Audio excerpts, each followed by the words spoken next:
Kaung kanan Kolombia bangun dengan suasana pesta setelah Abelardo de la Espriella muncul di posisi terdepan dalam pemilihan presiden paling ketat dalam sejarah Kolombia baru-baru ini. Tentang kandidat kiri dari Partai Petrista Ivan Cepeda dalam sebuah persaingan yang ditandai oleh isu keamanan publik, ekonomi yang stagnan, narkotika, dan penolakan terhadap model politik Gustavo Petro. De la Espriella, seorang pengacara, orang luar, dan dikenal dengan julukan Harimau, memasuki putaran final dengan dukungan publik dari Donald Trump dan keluar dari penghitungan awal dianggap oleh para sekutunya sebagai presiden terpilih. Trump mengucapkan selamat kepadanya, Marco Rubio berbicara dengannya, Javier Milei merayakan, Flavio Bolsonaro ikut merayakan, dan kelompok kiri Kolombia bereaksi dengan protes, meminta penghitungan suara, suara demi suara, serta menyampaikan pidato penuh kecurigaan. Kolombia tidak hanya menyaksikan pergantian kepemimpinan, tetapi juga perubahan politik besar, dengan pihak kanan mengatakan bahwa saatnya ketertiban telah tiba. Perbatasan yang lebih ketat, pemberantasan kejahatan, dan hubungan yang lebih erat dengan Amerika Serikat. Sementara Petro mencoba meredam hasilnya dengan mengatakan bahwa masih perlu menunggu verifikasi resmi.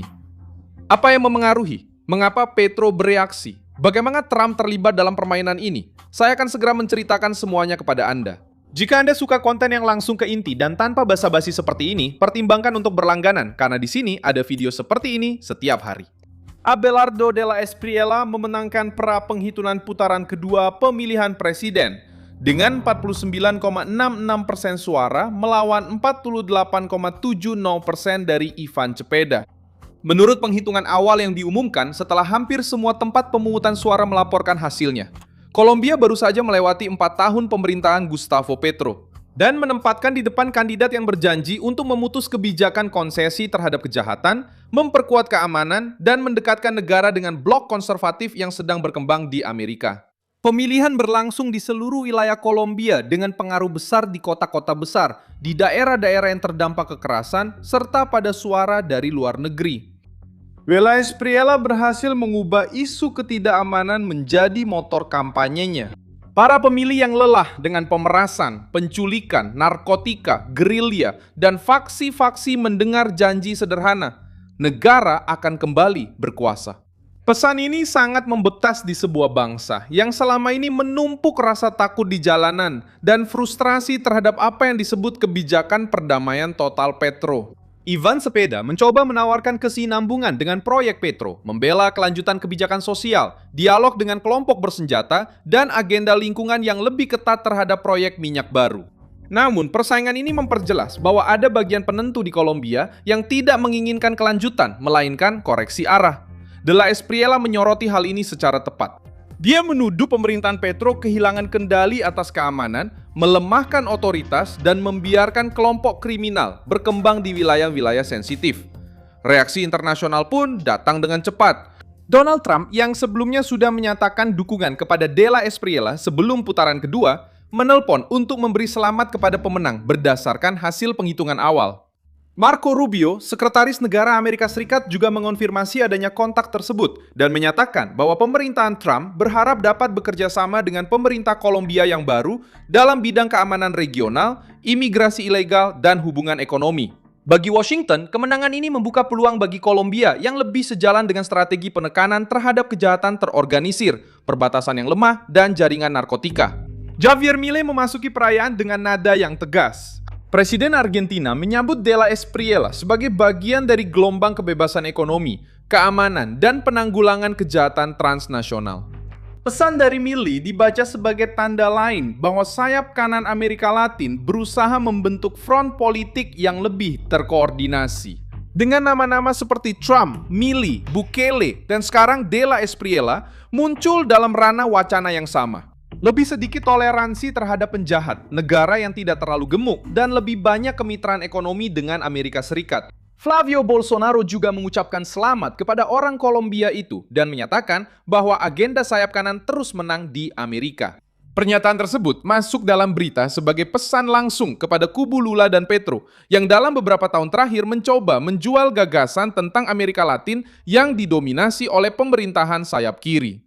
Kolombia adalah bagian penting dari blok tersebut, terutama karena Petro menjabat sebagai presiden. Sekarang, peta kekuatan berubah. Di jalanan, para pendukung La Espriella merayakan seperti orang yang melihat sebuah pintu terbuka setelah bertahun-tahun ketegangan. Di Barranquilla, kota tempat dia berpidato, para pendukung berkumpul, membawa bendera Kolombia, mengenakan kaos kuning tim nasional, dan meneriakan yel-yel menentang pemerintahan Petro. Calon tersebut muncul dikelilingi oleh pengamanan, berbicara kepada kerumunan, dan menegaskan kembali bahwa dia akan memerintah untuk semua warga Kolombia, termasuk mereka yang memilih menentangnya. Pada saat yang sama, dia menegaskan bahwa otoritas negara akan menjadi prioritas.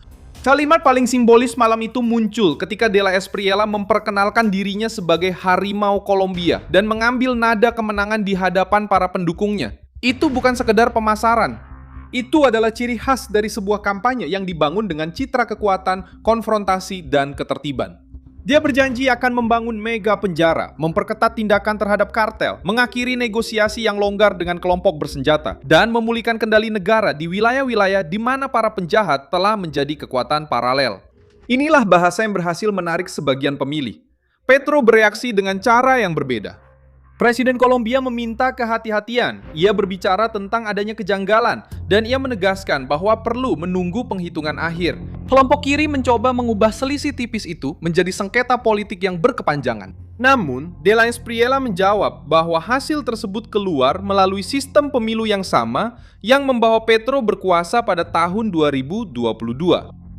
Ia menuntut penghormatan terhadap suara rakyat dan memperingatkan tentang krisis sosial yang bisa terjadi akibat penolakan untuk menerima kekalahan sementara.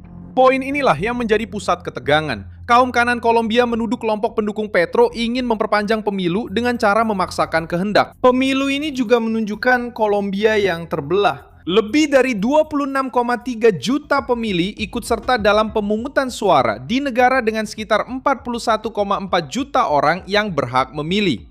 Tingkat partisipasi yang tinggi menunjukkan bahwa persaingan tidak berlangsung lesu. Kolombia pergi ke tempat pemungutan suara dengan mengetahui bahwa mereka memilih antara dua jalur yang berlawanan, mempertahankan garis Petro bersama Cepeda atau menyerahkan kepemimpinan kepada figur sayap kanan yang lebih dekat dengan Trump dan lebih keras terhadap kejahatan. Sebagian besar masyarakat Kolombia menginginkan perubahan arah. Rencana ekonomi dari kubu pemenang yang baru berbicara tentang mengurangi peran negara, memperluas basis produksi, mengaktifkan kembali sektor-sektor strategis, dan memperbaiki lingkungan bagi perusahaan. Poin ini berhubungan langsung dengan kepentingan Amerika Serikat karena Kolombia adalah sekutu historis Washington dan merupakan bagian sentral dalam keamanan, perdagangan, dan migrasi regional. Dalam bidang keamanan, perubahan yang dijanjikan bahkan lebih kuat. De La Espriella ingin mengakhiri pembicaraan dengan kelompok kriminal yang menurutnya telah menggunakan negosiasi untuk mendapatkan waktu, wilayah, dan kekuasaan. Idenya adalah memperlakukan perdagangan narkoba dan organisasi bersenjata sebagai ancaman langsung terhadap negara. Pidato ini memiliki kemiripan dengan model Nayib Bukele di El Salvador, terutama dalam pembelaan terhadap mega penjara dan penggunaan hukum sebagai alat untuk melawan kelompok kriminal. Donald Trump melihat hasil tersebut sebagai kesempatan untuk mendapatkan kembali pengaruh di salah satu negara terpenting di Amerika Selatan. Marco Rubio menyoroti kerjasama di bidang keamanan dan migrasi. Mark Milley merayakan kemajuan kebebasan. Flavio Bolsonaro menggunakan kemenangan tersebut sebagai contoh untuk Brazil. Reaksi berantai menunjukkan bahwa pemilihan umum Kolombia tidak lagi menjadi urusan internal saja dan telah menjadi bagian dari perubahan besar di seluruh benua. Pelantikan dijadwalkan pada 7 Agustus 2026 jika hasilnya dikonfirmasi oleh otoritas pemilu. Sampai saat itu, tekanannya akan sangat besar. Di satu sisi, kelompok kanan ingin agar suara rakyat dihormati tanpa ada manipulasi. Di sisi lain, kelompok pendukung Petro berusaha mempertahankan posisi dengan menggunakan selisih tipis sebagai argumen. Dan para sekutu konservatif, baik di dalam maupun di luar Kolombia, mereka merayakan seolah-olah melihat satu lagi bagian dari kubu kiri di Amerika Latin yang tumbang. Milson Alves, seorang internasionalis, dan tujuan saya adalah membuat Anda tetap mendapat informasi yang benar setiap hari. Tautan berita ada di deskripsi video. Beri like pada video ini, subscribe ke channel, dan di akhir lihat komentar agar Anda bisa semakin terlibat dengan komunitas Milson Alves.